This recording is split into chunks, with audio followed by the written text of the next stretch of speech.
السلام عليكم ورحمة الله وبركاته. أهلا بكل عشاق الكرة المصرية والعالمية. النهاردة جايب لكم أحدث أخبار نادي الزمالك ليوم الأربعاء 15/10/2025.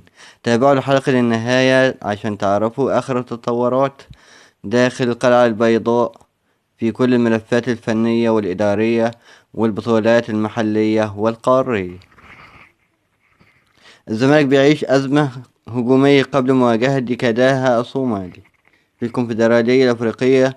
البلجيكي يانيك بريرا عنده صداع بسبب غياب أكثر من مهاجم للإصابة. علي دباغ ما زال يخضع للتأهيل بسبب إصابة العضلة الضامة.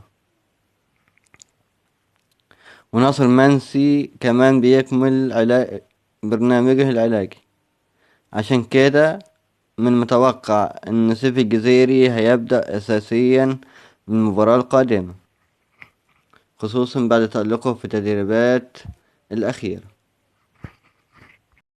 ومحمود حمدي الونش راجع للتشكيل الأساسي بعد غياب فترة قصيرة. بريرا شايف أن خبرته مهمة في المباريات القارية، خصوصا مع خصم مش سهل زي دكداها اللي بيحاول يعمل مفاجأة.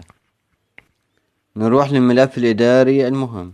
المستشار كمال شعيب المستشار القانوني للنادي أعلن أن الزمالك قريب جدا من استعادة أرض 6 أكتوبر، وكشف كمان أن في اقتراح رسمي من وزارة الإسكان بتخصيص أرض جديدة في التجمع السادس لفرع ثالث للنادي.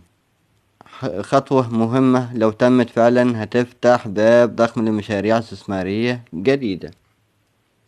الإدارة بدأت تجهيز تسجيلات مباريات كداها لتحليل أداء الفريق الصومالي، وكمان تم سداد دفعة من المستحقات المتأخرة لبعض اللاعبين للحفاظ على الاستقرار.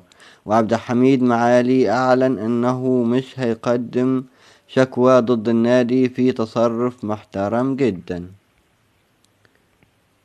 الدوري المصري هيرجع يوم الجمعة بعد التوقف الدولي. الزمالك مش هيكون في الجولة الأولى بعد العودة، وده هيديله فرصة إضافية للاستعداد الجيد.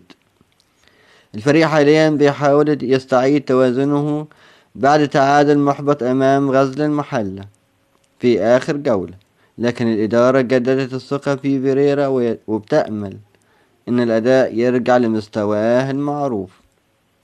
دي كانت كل أخبار نادي الزمالك النهاردة الأربعاء 15 أكتوبر 2025.